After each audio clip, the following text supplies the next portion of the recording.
Today, we're looking at a green ink by Atramentis, Jane Austen's Dark Green. Hi, I'm Adam, and I'm an ink guy. I get inks, test them, and share the results with you. Now, there's timestamps down below so you can skip around to the part you're most interested in. Or, if you've got the time, I'd appreciate you checking out the entire video. You could also follow me on Instagram, and if you like fountain pen ink reviews, I would invite you to subscribe. In order to make sure I have a range of experience with this ink, I do the writing samples. I then put the ink into this cross Bailey with a medium nib. I wrote with it for a day, and then used it to write the notes for this video. In order to have a standardization in my writing samples, I always use Clairfontaine, Tomoe River, and Rhodia paper, although I do use more papers, and those will show up later in the video. Now, let's look at the writing sample. I picked this ink up in sample form, so it comes in a vial like this. And to keep my writing samples consistent, I use a Jinhao 159 with a Goulet 1.1 stub, a Jinhao X450 with a Goulet medium, and a Jinhao X750 with a Goulet extra fine. Let's take a look at the Clairfontaine. No bleeding or ghosting. The 1.1 has no feather spread, halo sheen, and no shade.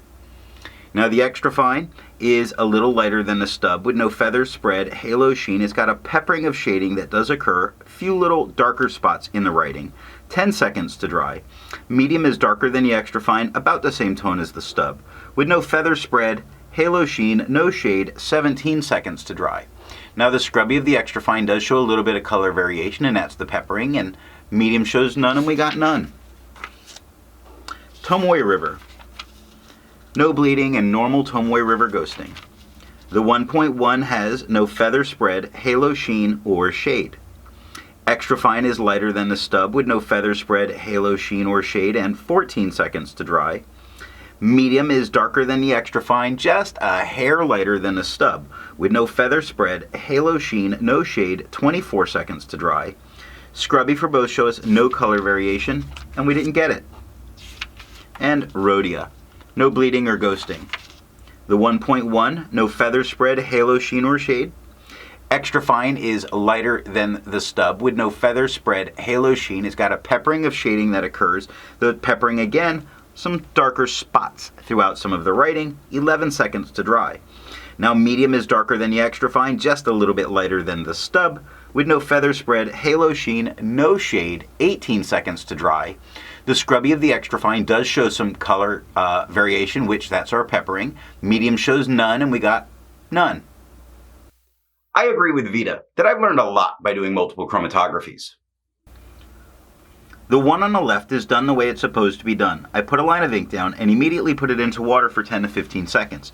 And we see this gray on the bottom that's pushing its way up, and then we get a nice green. Now the one on the right I let dry for 10 minutes before I dunk it into water, and that gray is really on the bottom of this filter paper, really bonding with it with only 10 minutes, which makes me feel that's going to be the permanent aspect here. Resistance tests are done to see how well this ink can be expected to perform on the page and how hard it may be to clean from your pen. I let the smear dry for 3 days before testing it. Looking at the highlighter, there is no way with the blowout that has occurred on that lowercase h.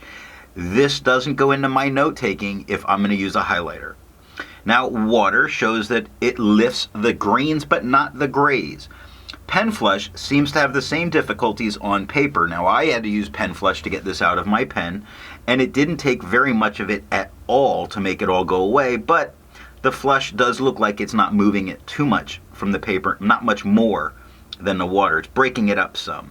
1/3 bleach solution is completely removing it from the paper, but it's leaving a little bit of a yellow staining behind. For the inks I've tested, I have found an average viscosity of 2.5, with the realm of normal being from 2.1 to 2.9. Now I'm going to link a video where I show how I test it and how I calculate the data. The Atramentis Dark Green has a viscosity of 2.12, making it normal. To find my average dry times, I use my writing samples done on Clairfontaine, Tomoe River, and Rhodia paper. I average all 6 of those numbers. Now for the inks I've tested, I found an average dry time of 17 seconds, with the realm of normal being from 13 to 21 seconds. The Atramentis dark green has an average dry time of 16 seconds, making it again normal. Instead of finding inks that look like the Atramentis dark green, I would prefer to find an ink that complements its color on the page. I wanted a nice brown, a dark brown, and I chose Krishna's dark chocolate. The second writing sample is done on Life, Apica CD, and Franklin Christoph paper. Here we're looking at Life paper. Now we get no bleeding, no ghosting. The 1.1 is no feather spread, halo sheen, no shade. The extra fine is lighter than the stub with no feather spread, halo sheen. It's got a peppering of shading that goes on, 8 seconds to dry. Medium is darker than the extra fine, not as dark as the stub, with no feather spread, halo sheen, no shade, 13 seconds to dry. The scrubby of the extra fine shows some color variation, that is our peppering. The medium shows none, and we got none. Apica CD notebooks, with no bleeding and no ghosting.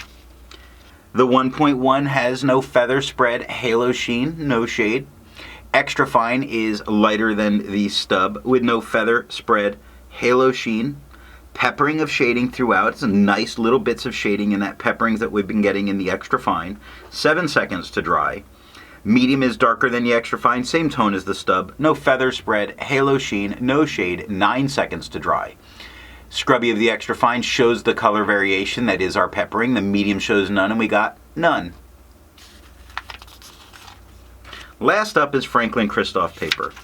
Now we have no bleeding, no ghosting. The 1.1 has no feather spread, halo sheen, and no shade. Extra fine is lighter than the stub with no feather spread, halo sheen, or shade, and 6 seconds to dry. Medium is the same tone as the stub, with no feather spread, halo sheen, no shade, and 7 seconds to dry. Scrubby for both show us no color variation, and we got none, and that is all that I have for the writing sample. So what do I think of Atramentis Jane Austen's dark green? While there are moments of shading that it puts down on the page, they're few and far between. The tone itself is very pleasant to look at. It's a very nice tone of green. So if you like green inks and aren't hung up on shading, this is a good one to use. So what nib and pen will give the best writing experience with this ink? A drier pen is going to put down a lighter tone that can be refreshing, and a wet pen will put down a darker, bolder green. If you've made it this far and you've enjoyed the video, give it a thumbs up. And if it's your first time here, I'm going to remind you to subscribe. Thanks for watching.